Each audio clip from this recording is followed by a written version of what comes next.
Miroljubova omiljena pesma? Pa ne postoji omiljena pesma zato što ja neku pesmu koja mi se svidi slušam jedno vreme, pa onda mi dosadi, pa onda neku drugu. Zadnju pesmu koju sam više puta slušao jer mi se sviđa, gledao sam film od Milosava Samardžića, Zaista otpisani, i onda u toj pesmi, u tom filmu se emituje pesma, jedna patriotska, zove se Sokolovi sivi tići.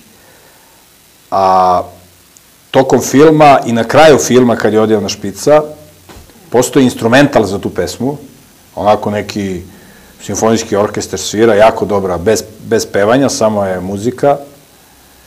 I onda sam to isekao i izmontirao kao audio fajl, pa slušam u kolima ili ovako nekad tu pesmu Sokolovi sivi tići. Tako da nemam neku omiljenu pesmu. Ima puno, ali slušam pa mi dosadi, pa onda nađem neku novu.